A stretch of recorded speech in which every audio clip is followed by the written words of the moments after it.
Perfect. So, hello, and thank you for joining us for today's session, The Basics of Blogging for SEO. My name is Daniel Anzueto, and I'm grateful to welcome you to today's session. If it's your first time attending one of our workshops, let me provide some context on Startout. Startout accelerates the growth of the LGBTQ plus community to drive our economic empowerment, building a world where every LGBTQ plus entrepreneur has equal access to lead, succeed, and shape the workforce of the future. I'm excited to introduce our host for today, Ryan Ward from Rex Marketing and CX. The floor is yours, Ryan. Cool. Awesome. Yeah. Thank you everyone for attending and jumping on today. Today we'll be talking about the basics of blogging for SEO and appreciate the intro, Danny. Just to share a little bit more about myself. I'm based in Austin. I'm a two-time founder, launched a ed tech company back in 2019, exited a couple years later. I've been the head of growth at a number of startups since then. And focused really a lot in content and SEO strategy at the different roles I've held. Mainly I've worked in the healthcare and education space for context, and currently the co-founder of Rex Marketing and CX. I've been in the B2B space with SaaS companies like AppQs, co-founded Contest, which was acquired in 2021, and then went on to be head of growth at healthcare and education startups. So that's a little bit about me.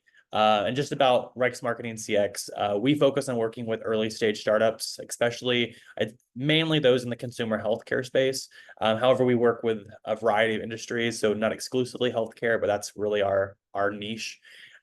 We specialize in the areas of SEO, content marketing, web design and development, and marketing operations, data tracking, setting up marketing like data funnels and customer funnels for companies, and services start as low as $300. So work with a number of small businesses and kind of work with a number of different types of budgets. But that's just a little bit about me and Rex Marketing CX, but really kind of just to jump directly into what we'll be talking about today.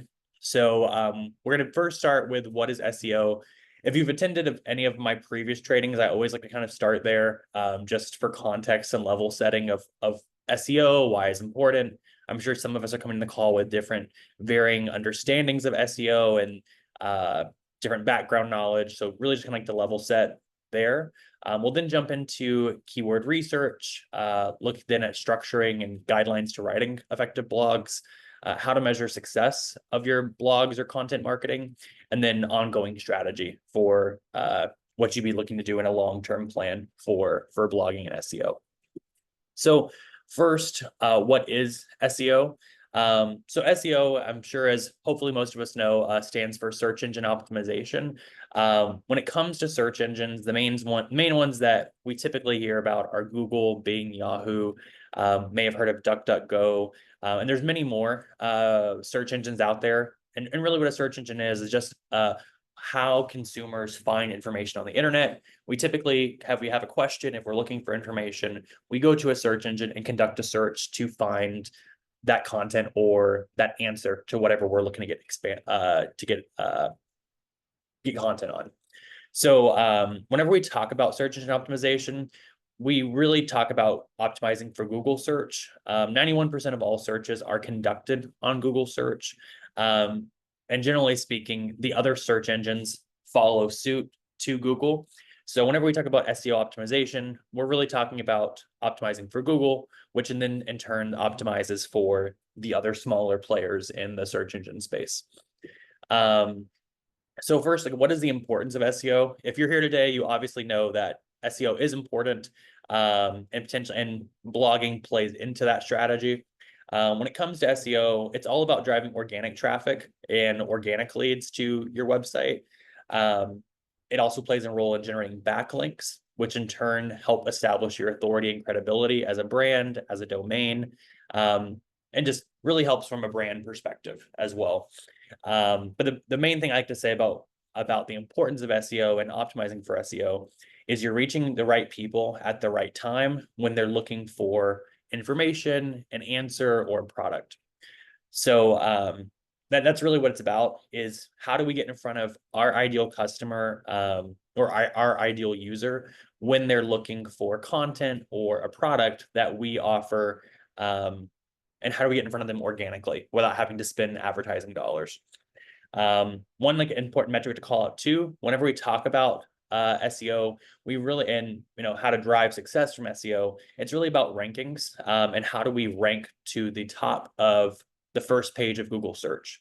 And that's the biggest question on everyone's mind of how do we get to the first page? How do we get to the #1 spot? And just to kind of paint the picture of why having that #1 spot is so important. The #1 spot on Google gets nearly 32% of the clicks from that page. And then moving up one spot can increase your click-through rate for that listing in Google search by 30%. So really, it's a matter of trying to work our way up to that first spot. And ideally, you want to be above the fold. So when I say above the fold, it means in that first initial page load, generally like the first 5 responses is kind of like the general sweet spot, but we're always trying to shoot for that first spot when it comes to positioning and ranking.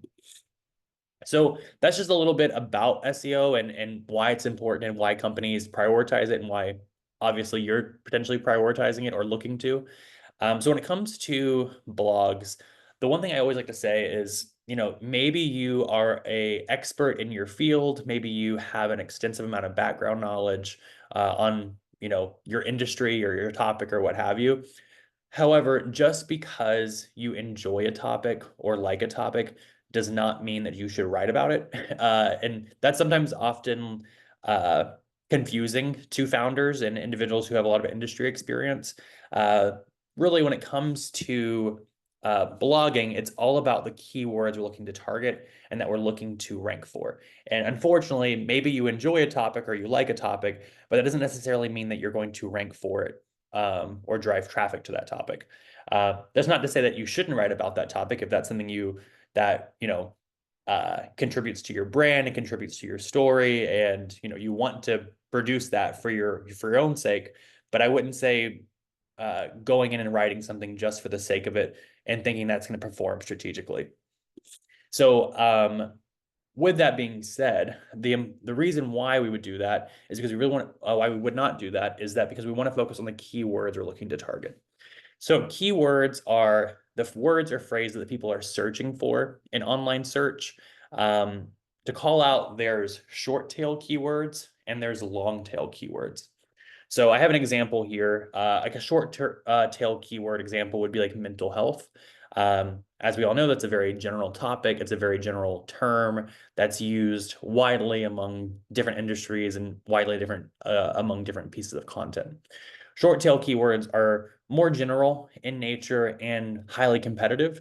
So when we think about ranking in SEO, especially for small brands and startups, we don't want to try to rank for these short tail keywords in the short term because they're going to be highly competitive and it's not going to be a good use of time or strategy. What we really want to spend time on is the long tail keywords. These are more specific and have, generally speaking, lower competition.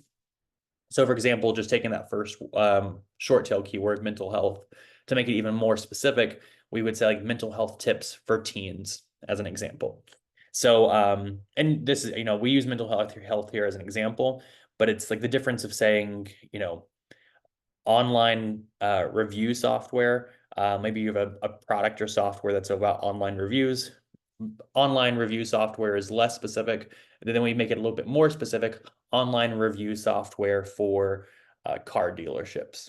Maybe that's your product, for example. But that's an example of how we would think about short tail versus long tail keywords.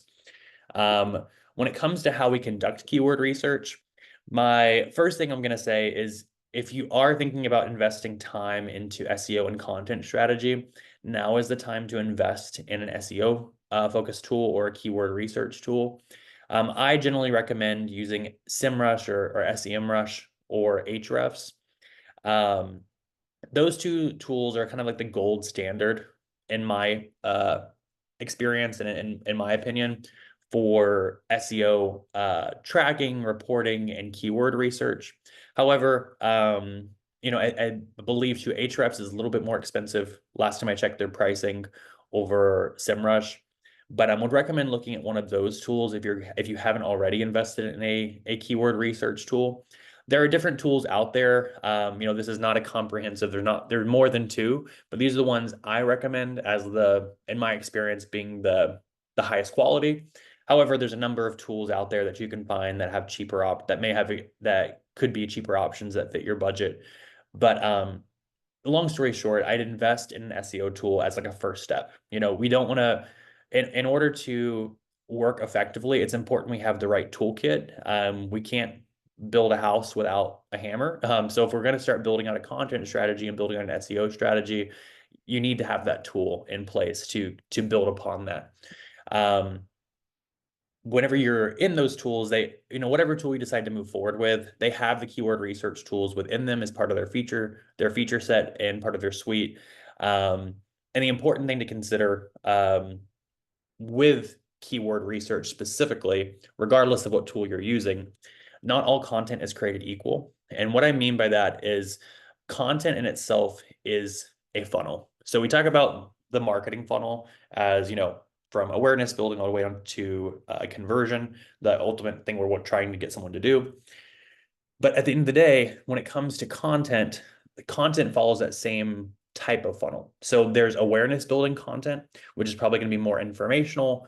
Maybe you're answering a question or providing content to, providing an answer or content around a commonly covered topic or question that's within your industry or space. However, if you get that page to rank in Google search, people are just fact finding at that point. They're not looking to engage in services. They're just more so learning more about that said topic or that said question. On the flip side of that, when we think about content that's more bottom of funnel, that's content that's targeting people who are in a more who are closer to making a buying decision. So when you think about just a holistic marketing strategy and content marketing strategy, you're going to have pieces of content that fall in different places in that content funnel. Obviously, in the early days, we want to focus on that more bottom of funnel content because that's what's going to have the biggest impact and when it comes to conversions and revenue. But anyway, just long story short, just kind of painting the picture, content itself is a funnel. There's awareness building content. There is transactional content where we're getting closer to someone making that action and taking that action we want. So when it comes to keyword research, these are just like my tips, speaking specifically to smaller brands and early stage startups. I typically will say we want to target keywords with the difficulty of 40% or lower.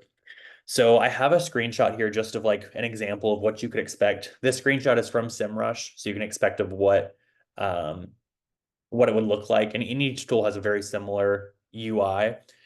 But for example, this is the keyword we have done research for. So it's how can therapy help with depression? The KD number here stands for keyword difficulty. That's going to be basic keyword difficulty is given by these different tools, like these different keyword planning tools or keyword research tools to indicate how difficult would it be for someone to rank for that keyword.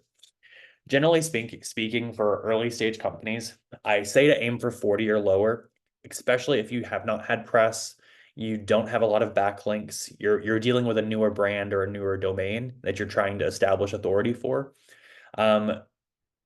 Aiming for something for keywords lower than 40 gives us the best opportunity to ultimately rank for those keywords. Although we may find that, hey, there's a keyword out there that is highly relevant to our brand, but we see that keyword difficulty is like 80%. So to call out, it's a scale of 0 to 100 from the keyword difficulty. And if we see that something's like maybe it's highly relevant, but it's highly competitive, you shouldn't waste your time trying to rank for that in the early days. That's not to say that you can't try to rank for it later on, but if you're just now starting to prioritize content and content marketing, we want to try to get some early wins and try to shoot for some keywords that we're trying to rank for that are in the that have lower competition. Similar thing to call out is I typically look for keywords with a volume of 50 or more. And when it comes to these volume numbers, to be transparent, they're a bit arbitrary. This is what SEMrush has assigned this number to this keyword.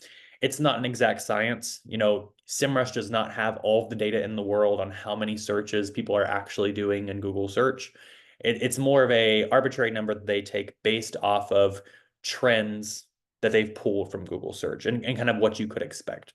This would be clicks in a monthly basis. So, that's not to say if the volume's a little bit lower than 50, I'd still potentially look at targeting it. But I would say generally, I don't want to, wouldn't want to waste time and energy anything that's lower than that. So ideally, it's a sweet spot, keyword difficulty 40 or lower, volume 50 or higher. And in the early days, try to target keywords that are near the bottom of your purchasing funnel. So let's say, for example, and I'm just calling this out as an example that I've worked with recently.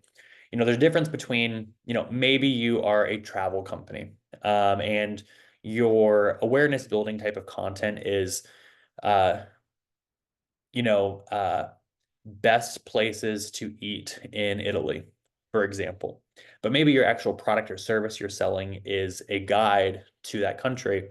The content that you'd be wanting to create, that's more bottom of funnel, would be content around the best guides, or the best guide for traveling Italy. And maybe write a piece of content on why your guide's the best guide out there, well, for an example. So really, moving from like that awareness building where someone's fact finding around your brand to getting closer, as close as possible, to someone who's wanting to make a purchase decision that's relevant to your product or service. It's important to think about intent too. Is so when you think about, hey, if I was to go to Google search and conduct a search around this, what would my intent be as searching this? So for example, how can therapy help with depression is the example I have here. If you're a mental health brand, this is uh, in terms of like the searcher's intent. This is someone who's like considering therapy for maybe helping with a depression diagnosis. So again, like just trying to put yourself in the shoes of the searcher and thinking, okay, what would someone be looking for or asking questions around that is potentially interested in engaging in my services or my product? So that's just generally how we talk about when we think about keyword research. That's the guidelines and kind of how I think about keyword research when it comes to choosing a topic and choosing keywords we want to reach out. We want to try to target for blog content. But moving into guidelines to structuring a blog. Hey, So Ryan. Sorry, yes, quick question before you move off. There's a question in yeah. the chat about using SEO tools built into HubSpot. Mm. Yeah, so HubSpot does have and I'll be transparent, I haven't used their tool set extensively, but I do know HubSpot has their own kind of suite of SEO tools. The biggest thing to consider with any tool is, and when I talked about investing in a tool, just ensure that it has the keyword research, like being able to actually search for keywords, understand keyword difficulty, keyword volume. Like I said, there's a number of tools out there, and even HubSpot has their own feature within it. So they all really kind of do a similar thing. The biggest thing is just having a tool in place. So whether it be using HubSpot or another product that you're using that has that built into it, the biggest thing is just if you're wanting to really prioritize content and SEO strategy, you want to have a tool in place. But yeah, so looking at guidelines. So for structuring a blog, um, heading structures. So this is maybe a simple thing to call out, but if you're not familiar with SEO structuring, just want to make space for this. So heading tags, as we may know about, are like H1 tags, H2, H3, H4, H5, goes all the way down to H6. So these are headings and subheadings that you would use to organize content. And they're important to Google in terms of how they index and understand your content. When it comes to Google search crawlers that are indexing and reviewing content, they're not extremely intelligent. They rely on us specifically calling out like heading tags for them to organize our content and know what is relevant for the piece. So when it comes to H1 heading tags, every piece of content you produce should have an H1 and only one H1.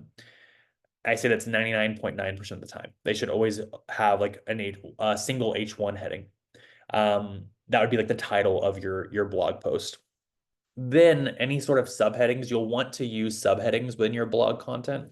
And these subheadings are great places to incorporate the keywords you're targeting in that blog. So think of these headings as like more important call outs to to what's being covered in the content, and a place for you to incorporate the keywords you're trying to target. So make sure that, a blog post is, it's important to have these subheadings, and even subheadings under an H2, um, to help Google better identify and understand what your content's covering. In terms of, just to call out too, if you're not familiar with headings, you don't want to skip in hierarchy. So you wouldn't want to go H1, H3, H6. You would want to follow this hierarchy of H1, H2, H3, H4, H5, H6.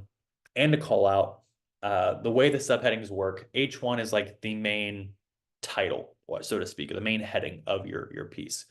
The H2 would be like the subheading underneath the H1. And then underneath that H2, you might have additional subheadings of an H3, maybe even further down than that to an H4. But then once you were to introduce more of a topic that goes back to that relating to that H1 topic, you would return back to an H2.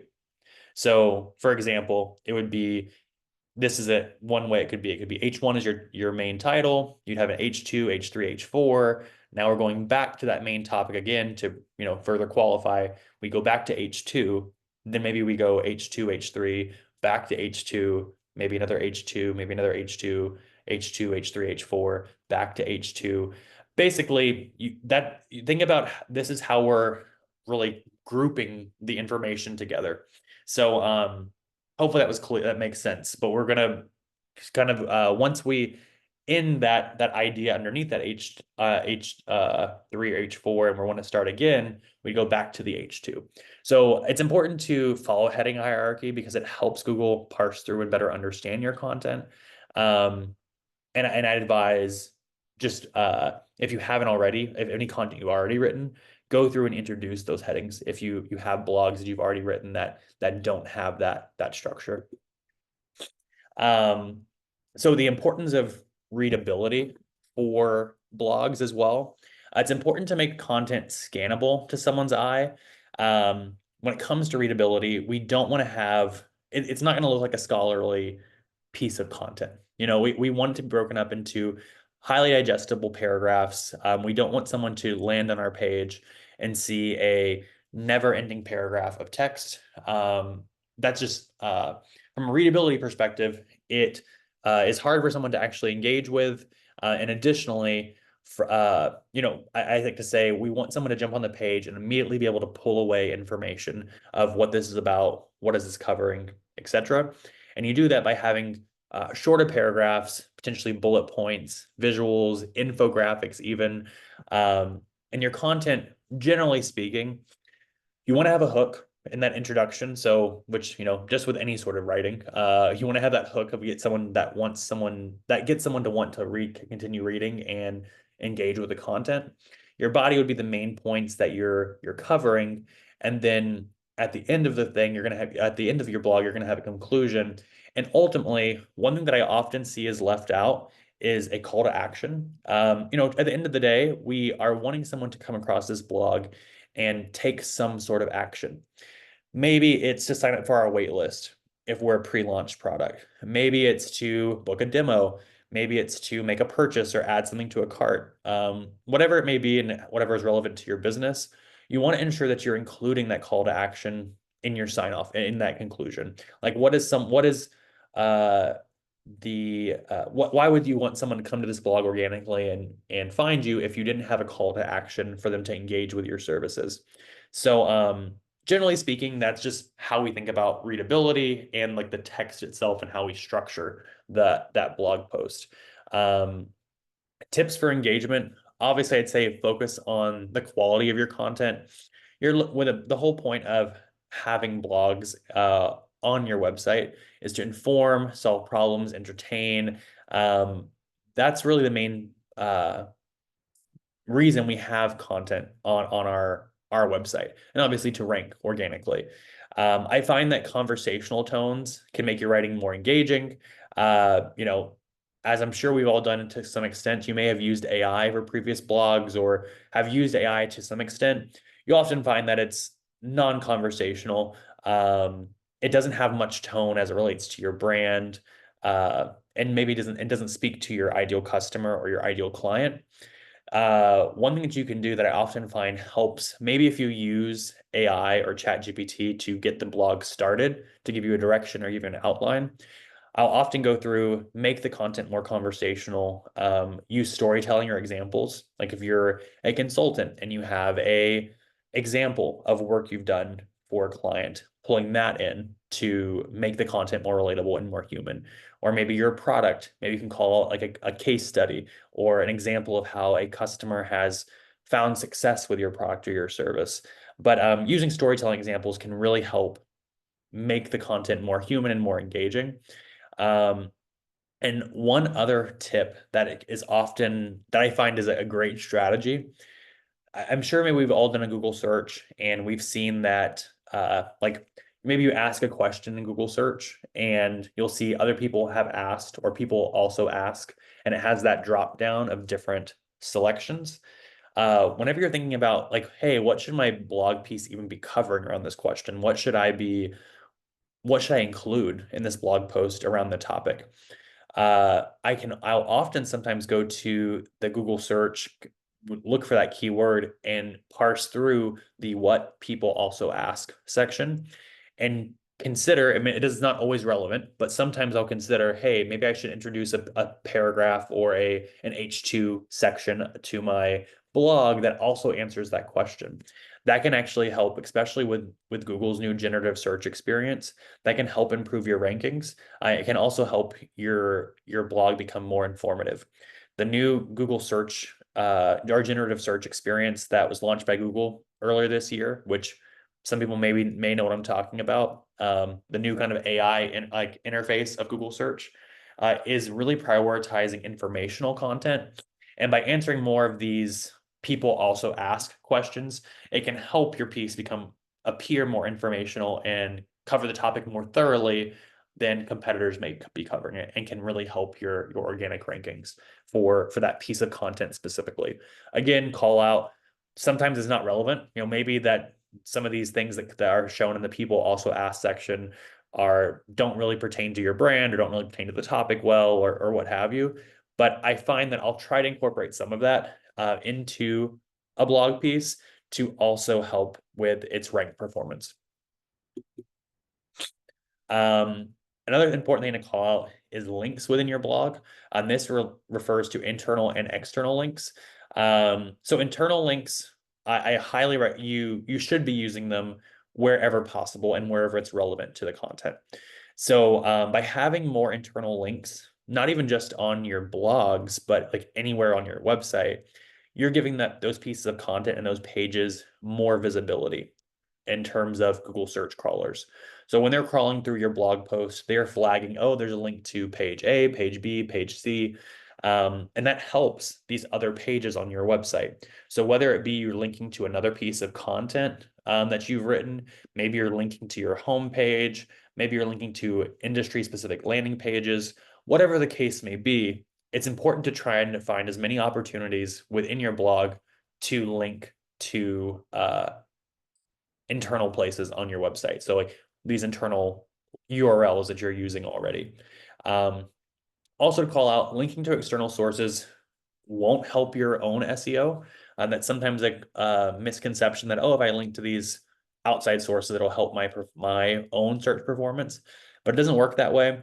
When it comes to external linking, it really is a one-way channel. So by you linking to external sources, you're actually helping the link that you're referring to's domain from an SEO perspective, but it's not helping. But it's not helping you and impacting your SEO, because that doesn't necessarily mean that there's no connection from their end to link back to your site.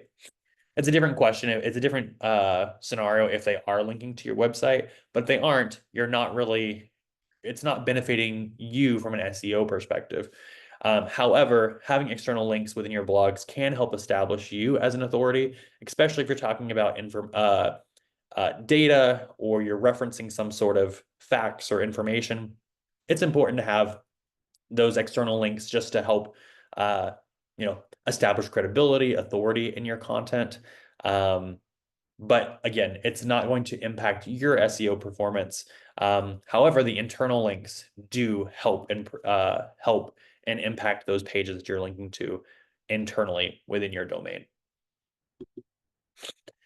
When it comes to visuals, so whether it be images or infographics, visuals are important, especially as we think about making content digestible and readable. So I would definitely incorporate images as much as possible. I mean, we don't want it to just be images and just a bunch of images on a page.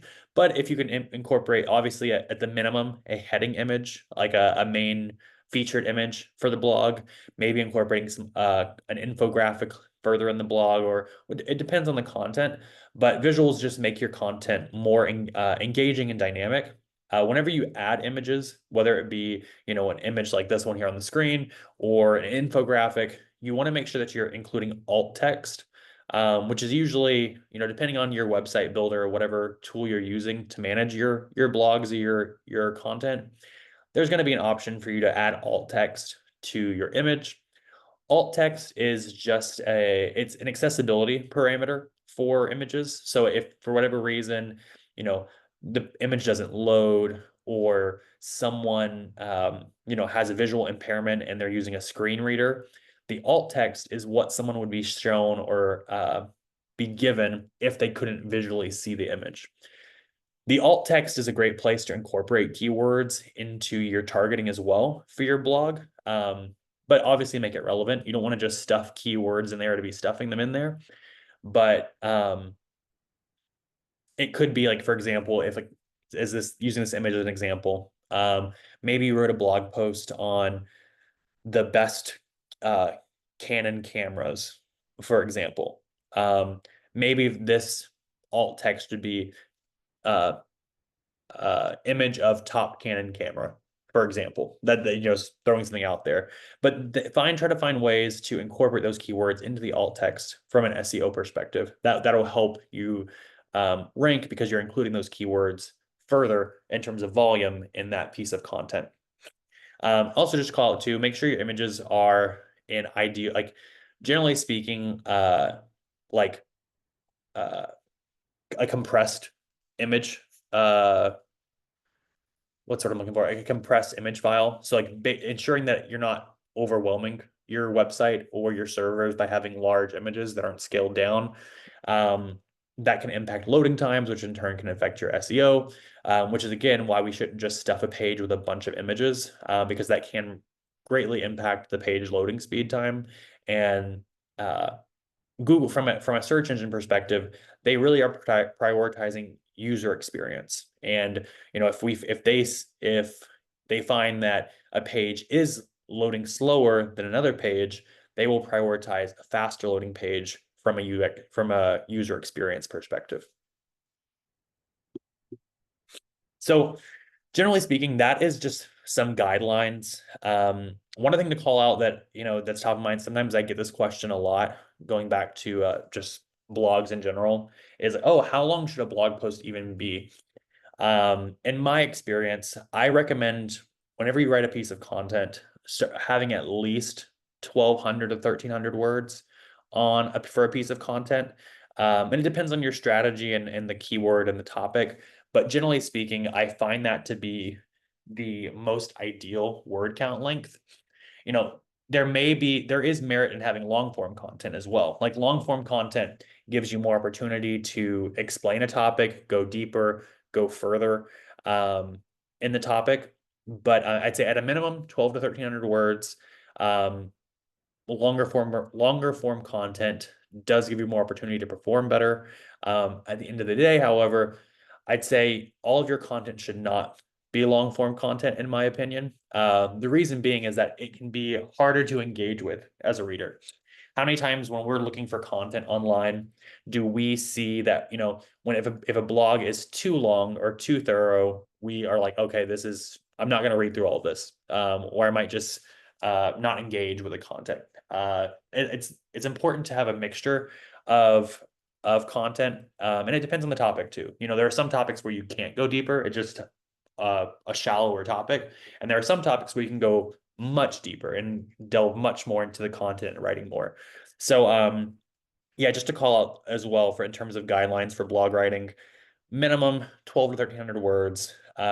Longer is generally speaking performs better. Um, and one thing I can often recommend to brands is think about cornerstone content. So cornerstone content really are like longer pieces, longer format, where you're going deep into a topic that's highly relevant to your brand, your service, your offering.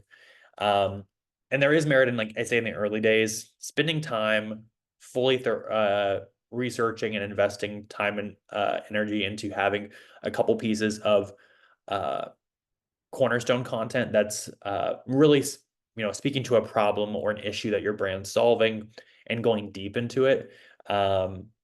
It also can be used as sales collateral. It can be used in marketing communication. It's just great to have those pieces of content to leverage in different parts of your sales and marketing strategy.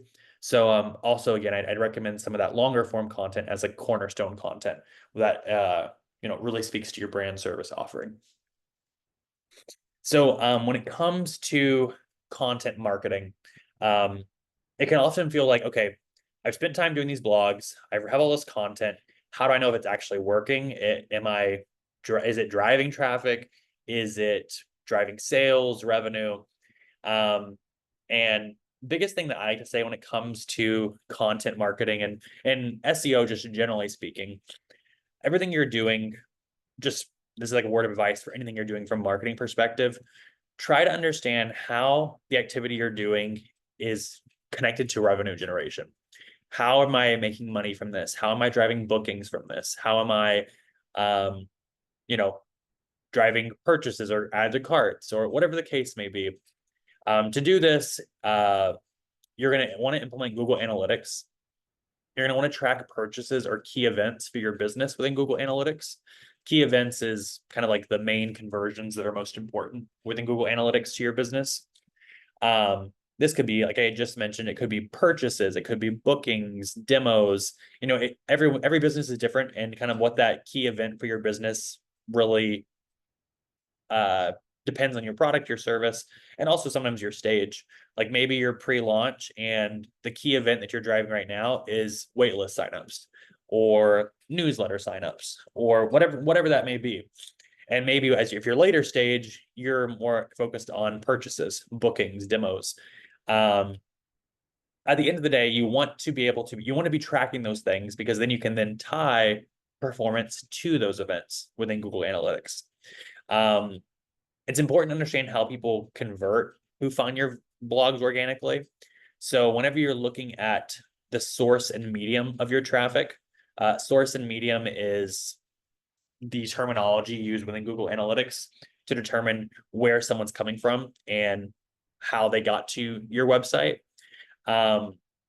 Whenever you're conducting reporting within Google Analytics, you're going to want to see how many people organically found my content, how many people organically found my blogs, and then converted to the key event or the key action I'm wanting them to take, whether that be, again, purchase, sign up, demo book, whatever it may be. For example, you may find that a piece of content drives a lot of traffic and you're getting a lot of clicks through to the blog and generating a lot of views and impressions. But if someone's not purchasing or engaging with the content at the end of the day, there is value in that. But if you're an early stage company and you're an early stage startup, you unfortunately don't have the luxury or the time to spend and just driving these awareness, driving clicks and views on a piece of content that's not moving the needle for you and the brand. So I like to say we want to see some sort of impact on revenue from a content marketing strategy perspective. So again, that's why I've kind of harped on thinking about the content, your content funnel or your content marketing strategy as a funnel. I wouldn't spend like all of my time creating a bunch of content for more of that awareness level content, because you're at the end of the day, that content is going to be much lower converting. It may have higher volume in that awareness But again, volume doesn't matter if we're not driving impact on revenue. At the end of the day, that's not something that a smaller brand has the luxury of doing. So we really want to think about our content as a funnel, focus on that bottom of funnel content, trying to target keywords that are near the bottom of that funnel, which ultimately might have lower volume, but will have a higher opportunity to convert those users to drive revenue for you and for your company. Some other important metrics to think about when it comes to like content and blog specifically. You want to think about clicks from organic search. How you can track this is within Google Analytics, but also to call out, if you aren't already, I'd recommend implementing Google Search Console or GSC. Google Search Console, if you're not using it already, is a free to use tool through Google, part of their suite of products that reports on how your website and your domain's performing organically. So it'll show you how many impressions you're getting, how many clicks you're getting, what search terms you're ranking for. It's an important tool to have, especially if you're investing time and energy into SEO. That's another tool that I'd say you need to have implemented. So to call out, having a keyword research tool like SEMrush, Ahrefs, whatever tool you want to use, Google Search Console in place for reporting, and then Google Analytics as well. Google Analytics is where we're going to be able to track revenue impact. Google Search Console is where we're going to be able to see more of an, just generally speaking, how we're performing in Google search. I'd say track, you want to have a pulse on clicks from organic search. How many times is this blog being seen? How many times are people clicking through to this piece of content? You also want to keep a pulse on position or keyword ranking. So like I said earlier in the presentation, we're really trying to aim for that above the fold on the first page spot. It's great that maybe you create a piece of content and it's starting to rank and you're on the second page, but it's not very common for someone to go to the second page of Google search and engage with content beyond that first page, or really beyond the first 5 spots. So we really want to keep a pulse on how is our content ranking, what position are we holding for that keyword. That can be done in Google Search Console. So again, I'd recommend that. It's a free to use tool. That will be a place where you can get those metrics and that understanding of where you're ranking from a keyword perspective. But it's also in these other tools I mentioned in SEMrush and Ahrefs. So you want to keep a pulse on how you're actually ranking for that keyword. You also want to keep a pulse on bounce rate. So bounce rate is a metric related to how quickly someone bounces from what's percentage of someone bouncing from your page. So like I said, Google Search Console really is prioritizing user experience. If Google search sees from an analytics perspective that, hey, there's a lot of clicks to this page, but people are bouncing from it, that can actually hurt your performance on that page. It can be an indicator to the search engines that your content's not relevant. It's not engaging. It's not a good user experience perspective, from a user experience perspective. So bounce rate is something I also want to keep a pulse on. I'll be transparent. It's not a huge impact on your search performance, but it is something that I'd keep a pulse on to understand, hey, if maybe a page isn't ranking well, is that an issue? Is that something we need to look at? Is the content not relevant? Is the meta description not accurate? Is the title not accurate? Whatever the case may be. But that's something I'd keep a pulse on as well. And related to that is time on page. The longer someone stays on the page, it's an indicator to search engines that the content is actually engaging, is useful. And again, it doesn't have a huge impact on Google search on SEO performance, but it is, again, something that I consider and I keep a pulse on for content. When it comes to SEO, there really are a lot of variables that come into. It's not like hey, you need to do A, B, C, and then you're good. Really there's a number of variables that go into it related to Keyword research. How many times are we incorporating that keyword? How informative is the content? How well are we covering the topic? Are we covering tangential questions around the topic? Do we have a high bounce rate?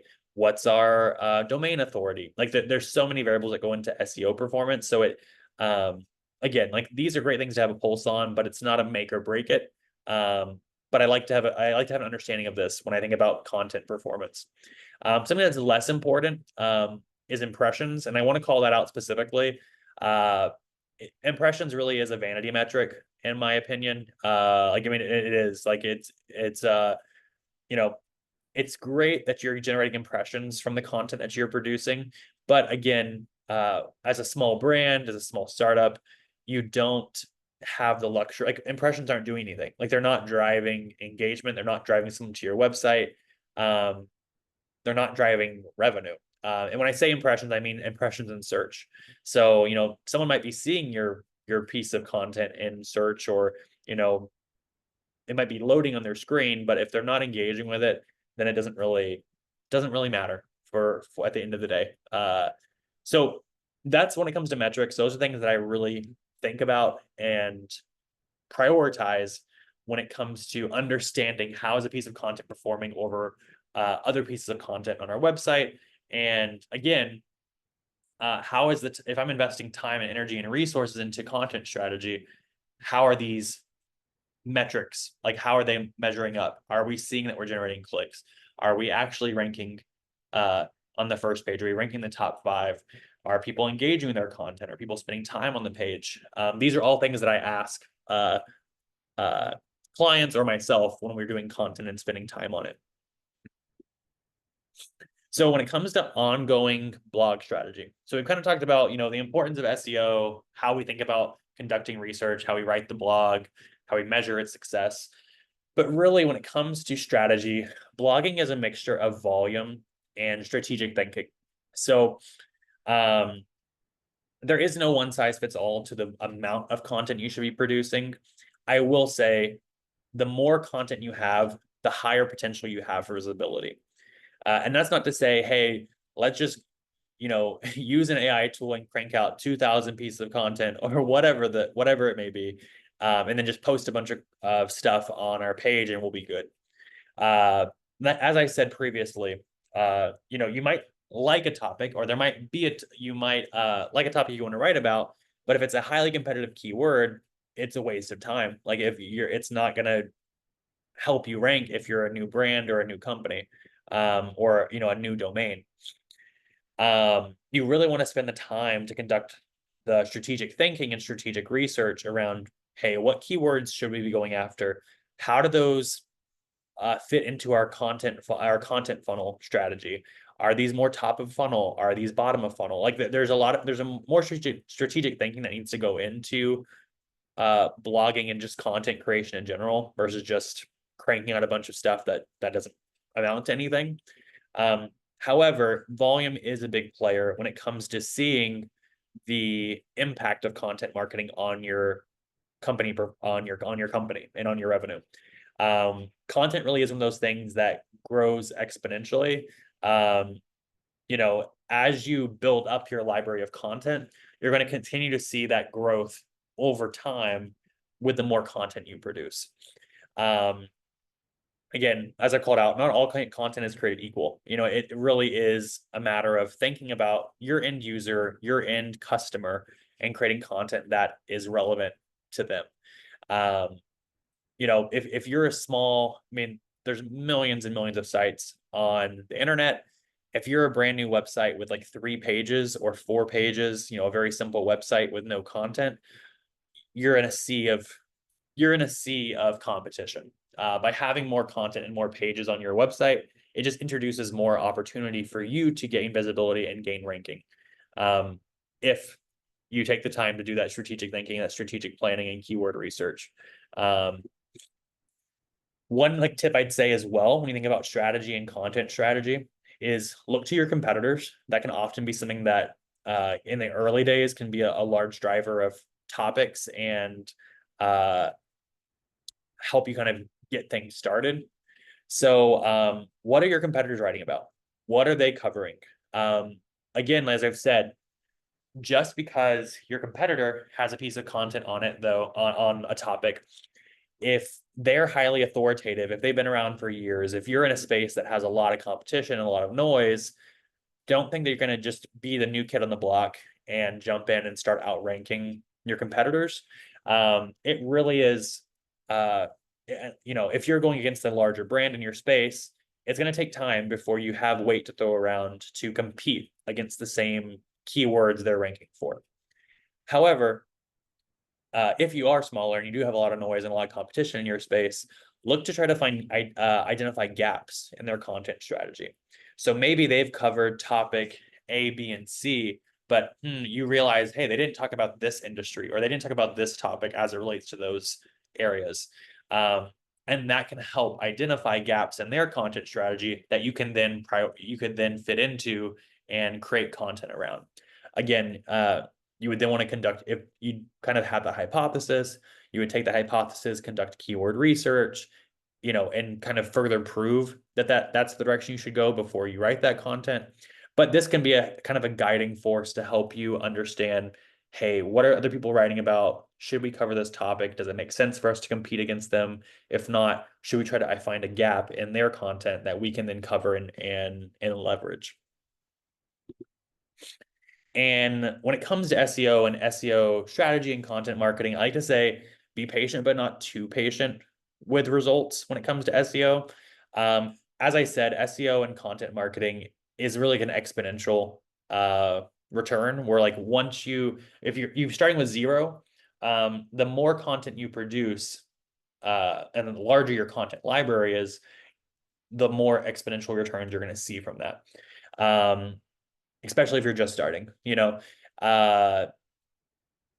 generally speaking, and what I see in terms of content production, and this is disclaimer, this is if you're focusing on bottom of funnel content, you're producing at a reasonable volume. Maybe you're producing, multiple blog posts a month, or whatever the case may be. And, there's no like one size fits all to the amount of content you produce.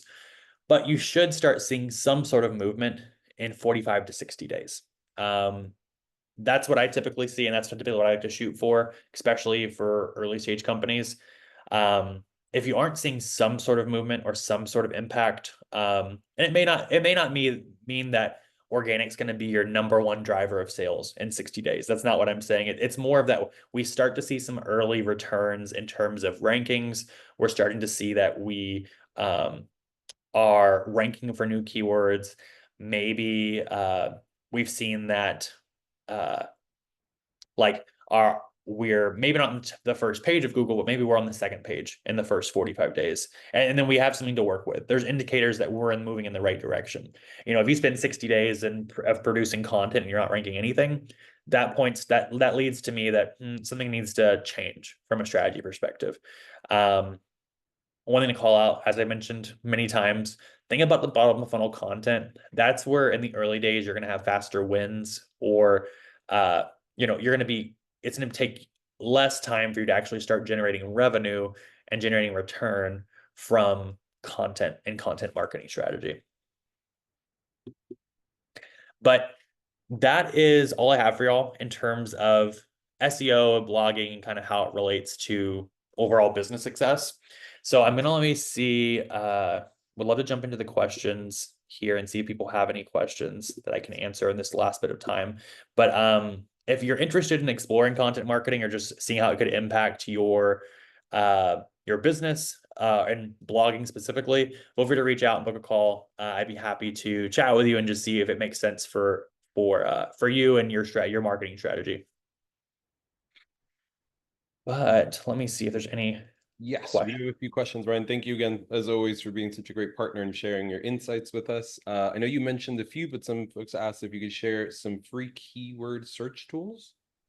Yeah, that's a good question. To be honest, free keyword research tools, I'm not as in the free space these days, so I know there's tools out there you can use. I typically use the paid tools because obviously you get the quality, you get what you pay for when it comes to quality.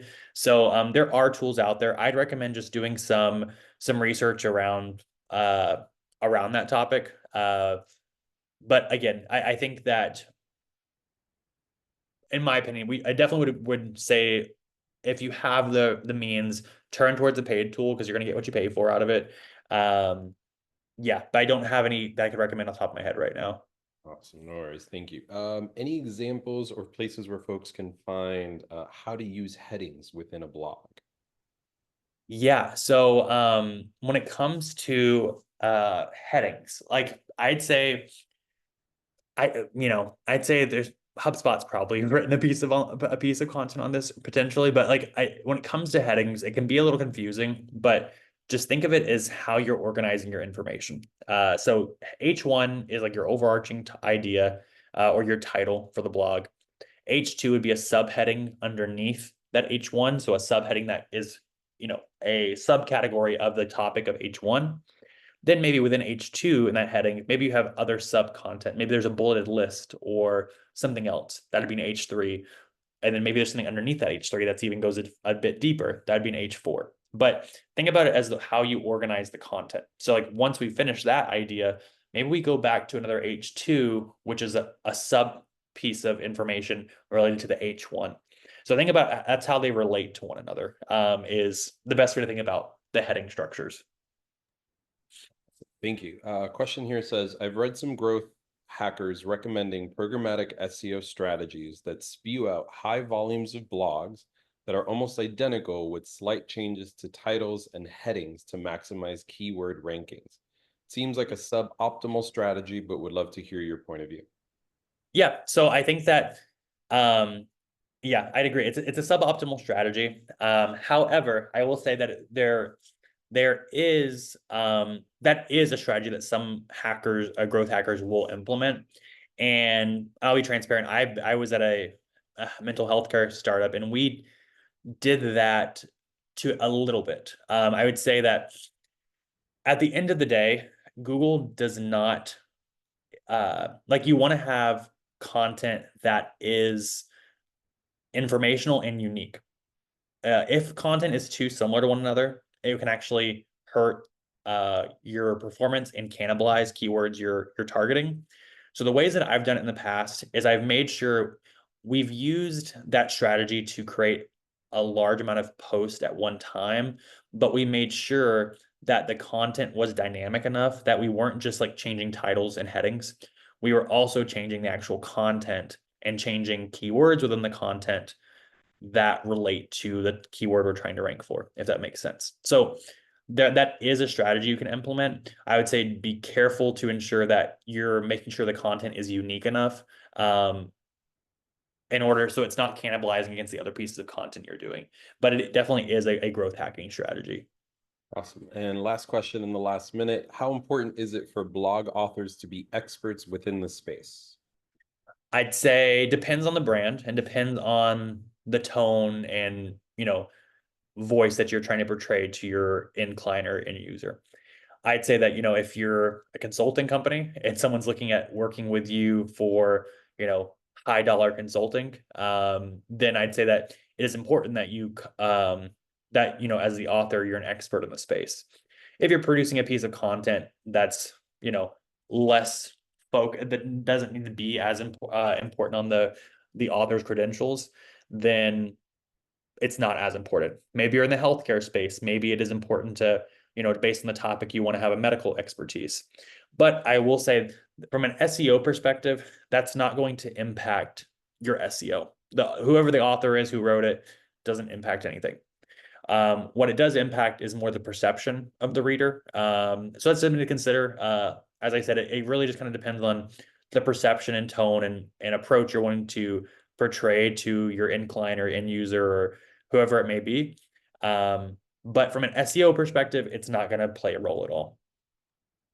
Awesome. Well, that is all for today, Ryan. As always, thank you so much for being such a great partner. We appreciate you sharing these insights. Highly recommend for folks to book a call with Rex Marketing CX. They've been great partners of ours, and we'll be back for future sessions. Hope you all have a great rest of your day. Cool. Thank you, everyone.